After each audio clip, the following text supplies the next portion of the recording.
Females, is it okay to perform wifely duties in a relationship? Hello, everyone, and welcome to another episode on Beyond the Surface with my regular guest, Anna and Mr. Kofi. Welcome to another episode. Thank you. Great. Okay, let's get straight into our subject for today. You're a female, so I'll start with you. Is it okay to perform wifely duties in a relationship? Like washing for your boyfriend, cooking for your boyfriend, cleaning the house, going on a Friday night, then on Saturday you wash everything, you prepare food for the week, then you leave Sunday evening. The fact that there is wifey attached to that responsibility, it's a relationship, so it is wrong. You're not supposed to do that. Mm-hmm. But in a situation whereby the lady wants to just offer a helping hand, Okay. that one is once in a while. You can cook for your boyfriend.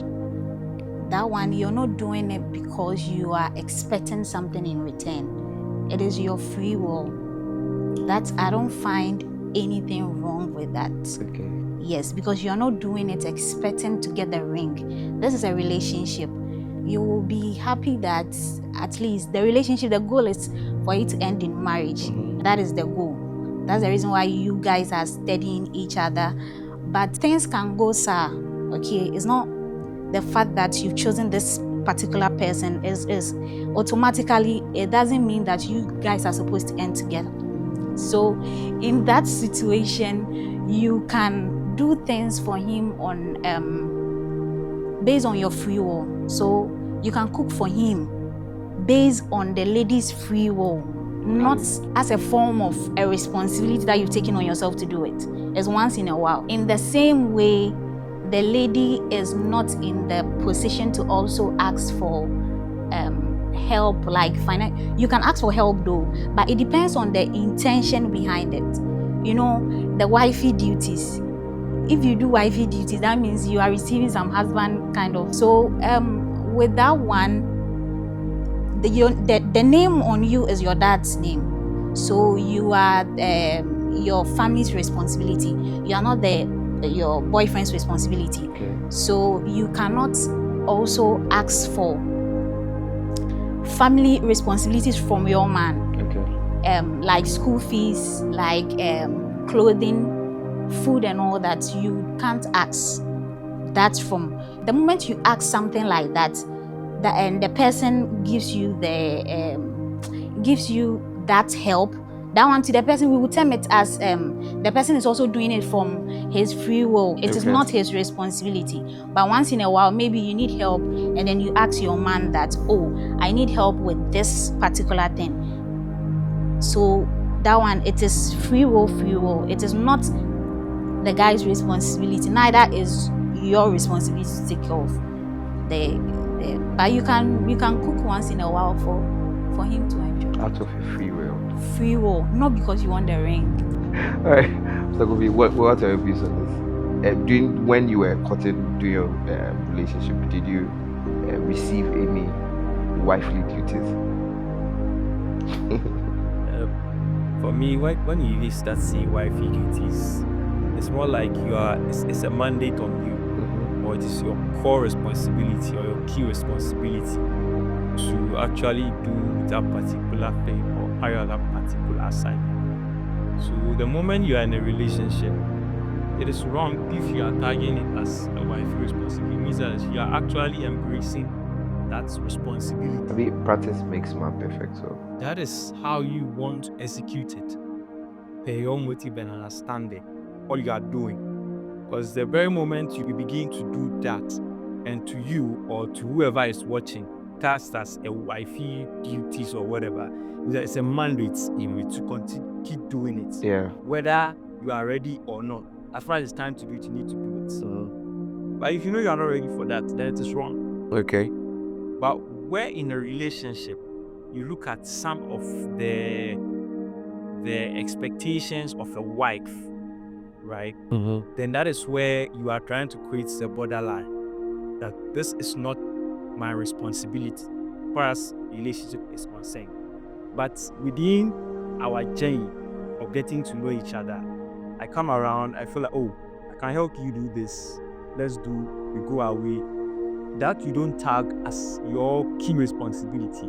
So I always want to put it on the, for others to understand that the moment you target wife responsibilities or wifey duties, it means that you are actually embracing it as your core mandate to be doing in the relationship. Because equally, then what of husband duties? So the fact that maybe the person is being supportive in some of the husband duties in marriage doesn't mean that that very relationship has done the person's core matters. So I believe we need to understand that two areas when we are looking at what we are doing in the relationship, maybe to express our love for each other or to express our readiness to go in the relationship we are in or not. The thing we need to understand is what actually are you doing to ensure that the relationship goes or not. If you are taking it as something we're doing more often, of which within your marriage, or these things are expected actually in marriage, but you've already started doing it in your relationship. Yeah. Then within your mind, you know, this is expected in marriage, but if I'm really here, it means that you've already begun the marriage responsibilities. That's how come some people, when they get married and then they stop doing certain things we're doing in the relationship, it becomes questionable. So the way you were doing this, you were like this, but why is that when we got married, we don't do these things? You mean that we align them, the person doesn't feel like it is my core responsibility. At that time, we're trying to do something, so I was trying to maybe win the person's attention or let the person know that, oh, this is who really I am. But you get then those things that there are questions here and there. So I believe it is wrong if it has become your mandate or your core responsibility in a relationship, because you are not setting whether the relationship will go into marriage or not. So what happens if it doesn't go into that marriage? Some will say that I've sacrificed all this, I've been coming to do all these things. You took it as your core mandate, but then it wasn't your core. That's good. But what would you say to someone who says that, as a man, I want to, your way of performing this wifely duties for me to know if it's a way for me to know if you are, in quote, the right person. Say, when we join, how am I going to know that you can cook well? But you come over for the weekend, and during the weekend on Saturday you just sleep in bed the whole time. You don't mind things are dirty. You don't take it to go and wash or do laundry or anything like that. How do I know that you are somebody that is? Do you get my question? Yes, I get your question. Well, Yeah. I want to be some case. From your submission, you said you want to know whether maybe the person is a good. Yeah. Your motive why you want to know whether the person is a good boy, the approach you are carrying, this is the acceptable approach. Is it something that you feel is worth appreciating and wanting the person through that situation as your way of getting to whether the person is right for me or not? And then should you decide, okay, I want to be sure, it's a way of getting to know the person. I want to be sure whether, okay, the person knows how to cook. How do you go about this?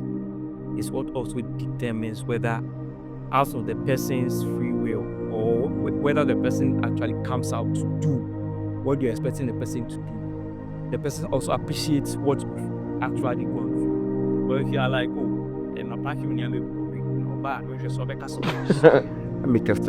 you get it. Then it means that you are not actually being fair or honest in your approach of getting to know the person. Okay. But then should it be that in the day-to-day errands you are there washing and maybe the person comes around and out of the person feel that hey, when I made it, I do the washing and do the drying. Genuinely, it already speaks of itself. Okay. Than you actually being conscious about it. That's why sometimes people do emotional blackmailing when it comes to some of these things. Like you are saying, I want to be sure, say, no, Tiana, say, then you put the person through that some people even out on their free will do certain things. But later, oh, Richard, and I'm here, just know it. Okay.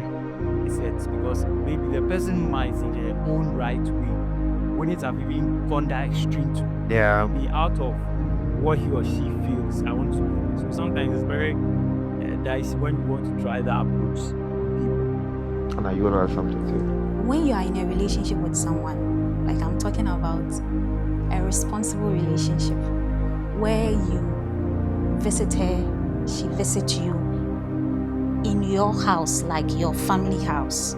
Okay, so when you visit me in my house where my mom, dad, my family, where they are, at least you will know that I am taking part in the... But can't you pretend? You know I'm coming this Saturday, so you just pretend like you are cleaning the house. I'm cleaning the house.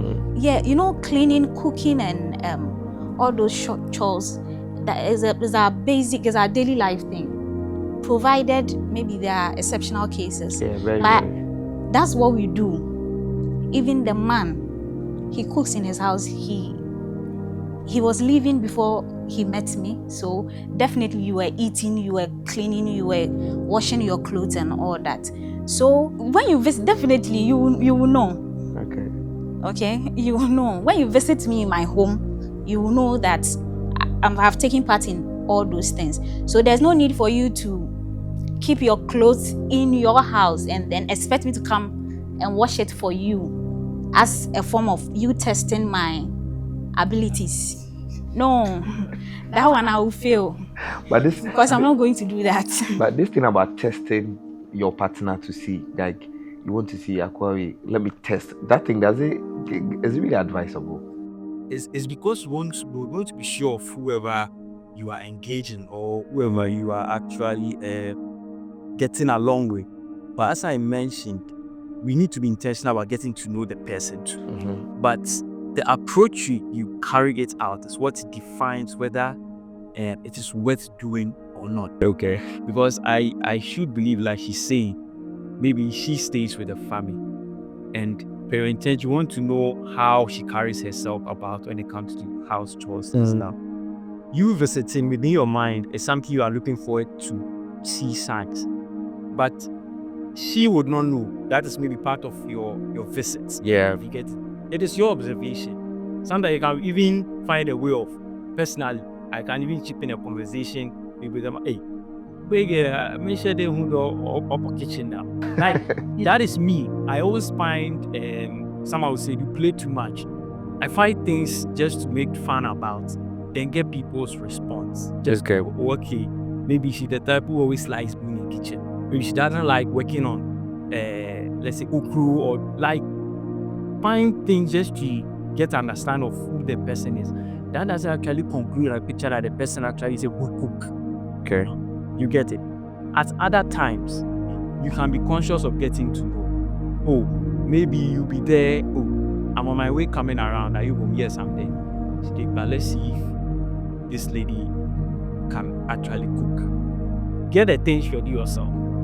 Let the person come out. Charlie, today let's do cooking competition. Find ways to like natural. So just come out like yes, you get it. Let's do it. Once you are doing, you'll be observing. You try on the left and on this one knife. Instead of you might be holding the knife with your why do you hold knife with your left and right rather holding the vegetable or something? Oh, I believe I always use my left hand for all things. So I would rather hold it with this. It's things that comes out naturally. Okay. But if yourself, what man's can sometimes the person is not ready for that. To want to just compromise. At the end of the day, you put that person to your emotional stress. Maybe if the person is not ready. So it's the approach.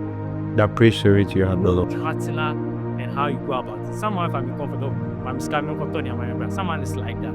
Okay. You should know how your partner responds to certain things. Would you start a relationship with someone who already has a child, or we could born one? Is it advisable? It depends on the man that you are going out with. Okay. Because when there's a child involved,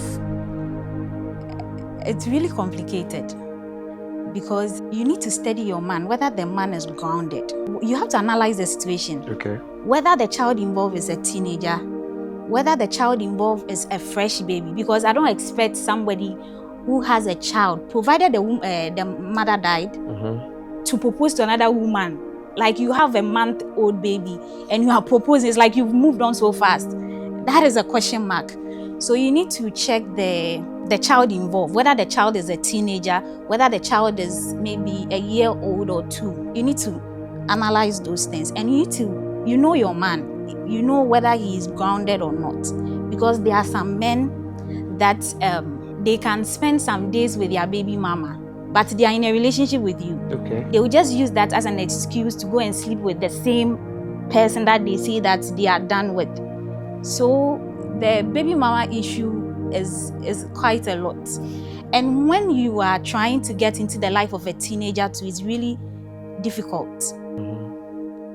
Teenagers, we know how it's difficult, and the child is growing from a different background. Maybe you have a parenting style differently. Okay, so let's say you are in a relationship with the person. The moment I date, I want it to end into marriage. Okay, so I'm trying to study the man to see if he fits my vision, if he's in line with my purpose. So if I see this man is in line with my purpose and all, I really want him. I really want to settle down with this particular man. And I see that he has a child already. That is where we have to communicate. Okay, if the person proposed marriage and you have to start a family and there's a child involved, you need to assess whether the child is a teenager, just like I was trying to. A teenager. Yes, because you're a stepmother, you are not the child's mother. And you don't have to outdo yourself. You cannot automatically become the sweetest mother to the child. The child has a mother already. And you need to have a conversation about boundaries. How are we going to raise this child? Do you want just a wife, or you want a mother and a wife? You need to ask all these questions when you are dealing with men with babies. Okay. Because provided maybe he just wants a wife, he doesn't want you to partake in the upbringing of the child. So with that one, then you can take a decision there. But sometimes the man involved wants both a mother to the child and then a wife as well. So provided that the husband, your boyfriend, let me put it this way, because you guys are not married yet, maybe you are talking about marriage, wants both a mother and then a wife in one for the child. That is where because he has to give you the authority to partake in the child's upbringing, because you can't just impose your parenting style on a child who is not yours. Stepchildren, stepmothers, there are so many stories. There are some children, they will say that my stepmom was so good to me, and there are others, they say that my stepmom was my stepmom was just trying to control my life, especially with the teenagers. And so as a stepmom, know your place. You are not the mother. So you have to be a good person. Naturally, you have to be nice too. And you have to be neutral too. Yes. So, and you have to talk about boundaries, especially with baby mamas who haven't moved on. We have some, they are still in love with the man. So they will try to do so many things to get into your home. But me, for instance, if I'm with him and he has a child, my boundary, I'm going to protect my boundary. You cannot stay in my house as a baby mama, as like it's not done. So I need to know, but you can only do this with a grounded man. There are some men, they are not grounded. Today they say this, tomorrow they say that. So such a person, then there's no form of communication. Like there's nothing that's going to work. Yeah. Okay, I'll let you touch on it, but I want to read a few things I came across. It is believed that women that already have children before getting into marriage are more mature. Some believe that they have great appreciation for marriage. Others believe that they are more financially stable, and so because of that, most men will go in for a woman who already has a child, because so she has more appreciation for life. She understands life more. I want you to throw light on that, being with a woman who already has a child. start by saying that the decision actually is not a one-way street, where you say that this is actually how it works. So that's how it has to go. Like Anna was saying, it boils down to a lot of decisions, the circumstances behind it, how critical the child's life is to the mother, or the child's life is to the father, either ways. But from your question, to start a relationship with someone who has a child is what I want to actually share. It all boils down to you, the individual. Okay, how well are you prepared if that is what you want? How well informed are you about situations that surrounds a child or a mother with a child? Are you the kind who actually is into kids or into children? Are you the kind who has the mental ability for parenting? Are you the type who is actually ready to make positive influence in the life of others? Because if you personally, your ways of doing things or your thoughts when it comes to children or parenting is even a challenge for you, you don't start. Okay? Because should it be that the person you are interested in, your priority is the person, not the child, but the person's child or whoever he or she is being a guardian to is very, very critical to her. It will be like the person pays more attention there than you. And it also becomes a struggle because then you cannot actually embrace both of them. You always be torn between them. It will even surprise that the time you want to make up for maybe certain situations with a lady, and her reason for not being available will be the child, you start having issues. So it all boils down to you, the individual's personal decisions. Sometimes to our emotional readiness for some of these things is also important, because you are not only going to face the child and the mother. What if the ex or the other person has not actually let go of the relationship with the person? It's also something you are going to deal with. And take me back to my initial submission during our first episode. I told you it's not just about the two of you. Yeah, external theaters also plays part. So if you know you are not ready for all these things, you don't even start.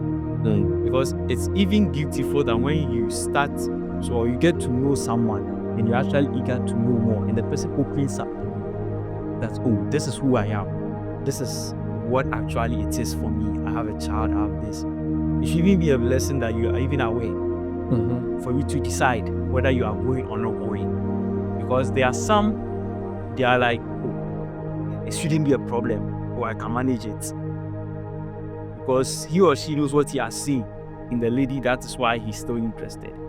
The journey on, things look fine, but as I mentioned, you get to a point, most of the attention is like, oh, today my child is, tomorrow my child.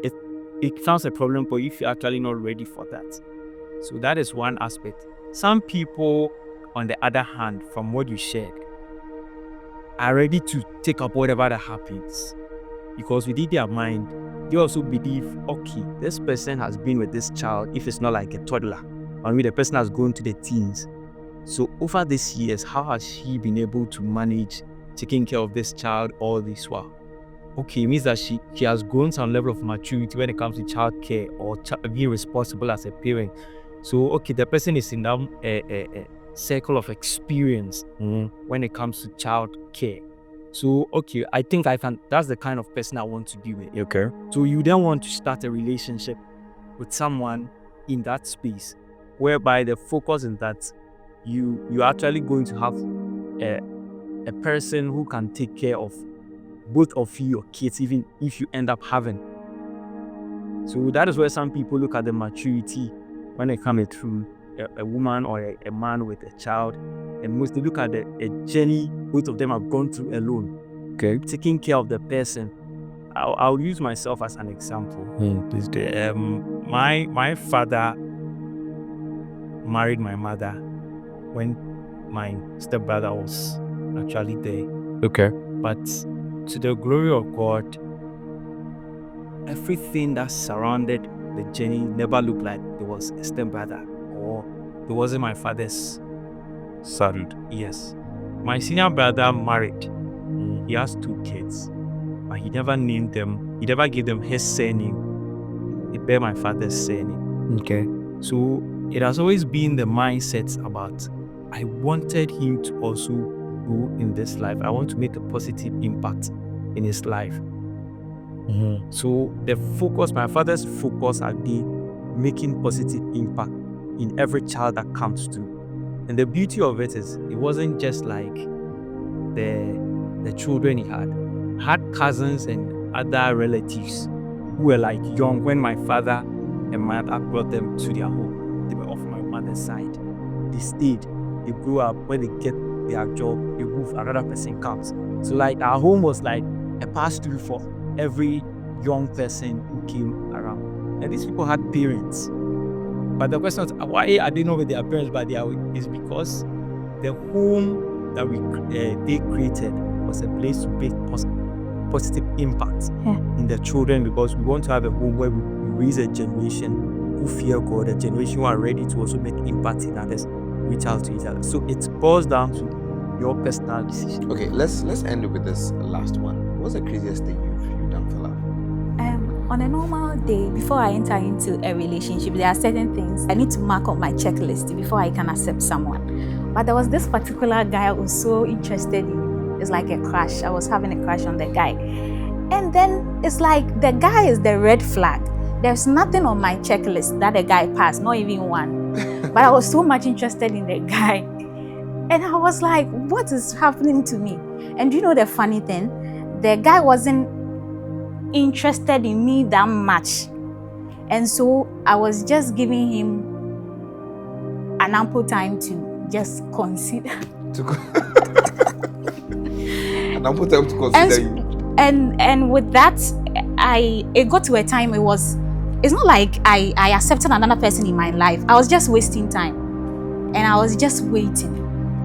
For him to like you. For him to like me. Meanwhile, this person is the red flag, and there's nothing on my checklist that marked with that particular guy. And it was so bad. It was so bad. I had to talk to people to help me, like counseling, a therapist. It was that bad. Oh, really? It was that bad. Wow. Yeah. That's interesting. That's a new one. Before you got married, what was kind of the craziest thing you did for love? See, my wife is a choral singer. Okay. I like this one. So, choral piece, we have one person about like 4 choral pieces. Okay. Mostly every lady who wants to have the partner at the live concert at least watch me sing or something.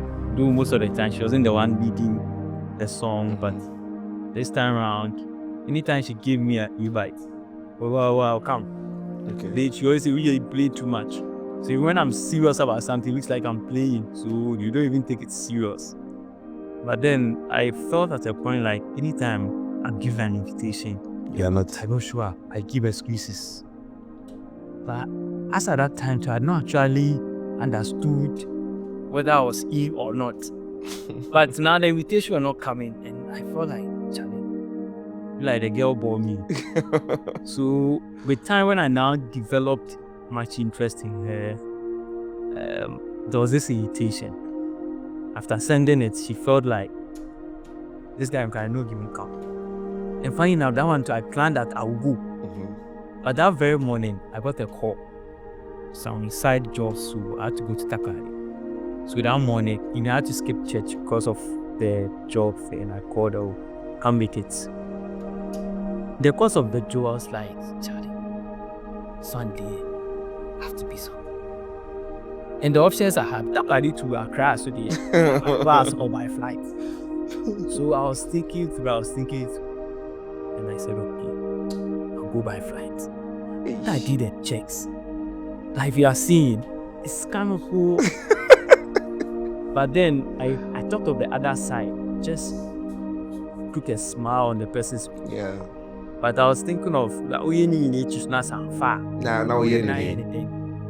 But then I came. So you picked the I flight. came with the flight. Got to Accra. When I got to Kotoka, I wanted to pick a taxi. When the taxi guy mentioned the amount, I was like, nah. So I walked from airport, the terminal, all the way to Opebia. And I said, no, my foot truck. So looking at the time the program had already started. Okay. I was like 30 minutes gone. So I managed when I got to Circle, it was around Circle area. So when I got there, I said, okay, I'll alight at Luma and then use the Lungua to the church. So fortunately, when I got there, they were now going to, and that was the first time I really saw her being the one leading the whole Quran. Wow. So I actually picked a nice spot, video, took pictures and everything. They made a program and I made sure nobody saw me. But that time her friends were there. So 2 of them saw me. I begged them that they don't like it. So after taking all those pictures and everything, I decided to leave. I didn't let her also see me. You flew back. No, I didn't go this time. The money wouldn't catch me. I had to manage my way. But on my way to the terminal, I said, no, I'll go home rather Wednesday and wake up gone and go back. So that night, around 9 p.m., I decided to send her a chat. No response. Chat, no response. Text message, no, it's not usual. Early morning, no response. So I was like, okay, I didn't show up. So Diana will go for me and Bluetooth too. She decided not to even reply me because she felt all that. So around 9:30, I knew she'd be at work. And I flooded the page with the videos and the pictures. Then I posted the account. I also decided not to pay the call. I said not to answer. So I knew she was now getting to know me. I came. Oh, nice. So I had to then, Charlie, call my old girl that too. I'm going back. So I need something to top up. I'll Wow. go back. Then now I have to narrate my story to them. For my father to laugh and all that. So I'll send you something to continue. And that was when I realized the essence of my commitment to what I really getting myself into. That's great. So that's one of the things I always. This is very crazy. This is very crazy. Wow. What a way to end this episode. Let me also share my one of the craziest things I did was during high school. We came back from vacation. This was disclaimer, it wasn't now, it was way back high school. And I picked the car. I was having a girlfriend who stays in Kidi. So I picked the car from Accra to Kidi for love, and I came back the same time. And as kind of made a sign to me see what Pokwase na. I walked from Pokwase to Famok, and that was one of the craziest things. And I was willing to. I mean, the next vacation I was still willing to go. Like I was deep, but now we are grown, so we've learned sense. All right, that's a good way to end this episode. Thank you, Hannah. Thank you, Mr. Kofi, for sharing your thoughts and this insight into the subject. Thank you, everyone, for watching. Want to hear what's one of the craziest things you've done for love? Want to hear you in the comment section. Please share. Please let's interact. Make sure you are following us. Make sure you subscribe to our YouTube page. Thank you. We'll see you on our next episode.